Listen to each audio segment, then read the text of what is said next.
समस्या समाधान विधि के लाभ। तो समस्या समाधान विधि के लाभों के बारे में हम चर्चा करेंगे। इस विधि द्वारा छात्रों में विश्लेषण, संश्लेषण तथा समालोचनात्मक चिंतन का विकास होता है। समस्या समाधान विधि से बच्चों में खोज करने, विश्लेषण, संश्लेषण को दो चीज़ों को जोड़ने, एक दूसरे से संबंधित करने या समालोचनात्मक यानी किसी की आलोचना करने या मतलब उसमें कमियां ढूंढने या उसमें फ़ायदा ढूंढने में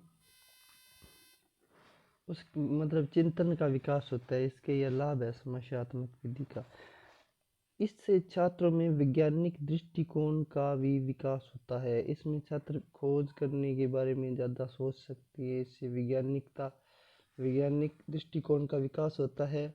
इस विधि के दौरान निरीक्षण शक्ति एवं तर्क शक्ति का विकास होता है। ठीक है, इस विधि में समस्या समाधान विधि के द्वारा निरीक्षण का तथा तर्क शक्ति का भी विकास होता है। इस विधि के द्वारा सीखने पर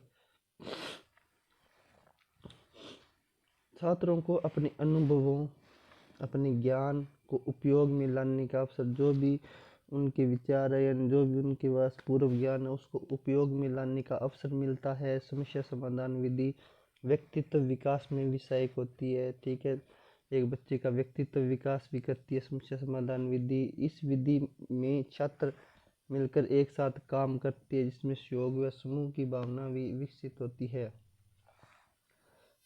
इसके बाद आता है समस्या समाधान विधि की हानियाँ। ये विधि छोटी कक्षाओं में अधिक उपयोगी नहीं होती, क्योंकि छोटी कक्षाओं के बच्चे इतनी ज़्यादा चिंतन नहीं कर सकते, उनके पास इतना पूर्व ज्ञान नहीं होता जिससे वो हर समस्या का समाधान अपने स्तर पर कर सकें।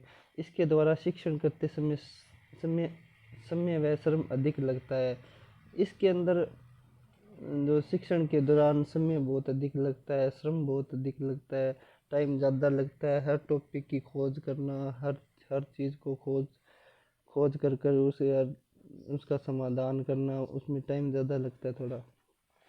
इस विधि पर आधारित पुस्तकों एवं प्रशिक्षित अध्यापकों का अभाव है। इस विधि में एक तो प्रशिक्षित अध्यापक नहीं मिलते जो हर टॉपिक को समस्या समाधान के द्वारा कर सके, या ऐसी पुस्तकें भी नहीं है जो हर टॉपिक के लिए समस्या समाधान विधि का उपयोग कर सके। ठीक है, तो ये इसकी कुछ हानियाँ हैं।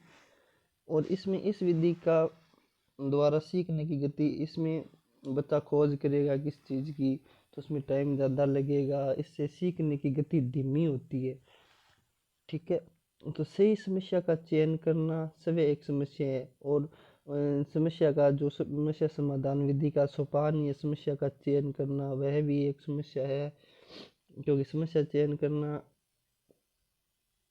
में भी कठिनाई का सामना करना पड़ता है। इसमें सदैव संतोषजनक परिणाम प्राप्त नहीं होते, क्योंकि छात्रों के पास इतना ज्ञान नहीं होता जितना शिक्षक के पास होता है। इसलिए हमेशा ऐसे नहीं है भी संतोषजनक परिणाम मिल जाएंगे। कभी कभी खोज कामयाब भी होती है, कभी नहीं होती है, जिसके कारण इसमें परिणाम प्राप्त संतोषजनक नहीं होती है, जिससे डिमोटिवेशन भी होता है।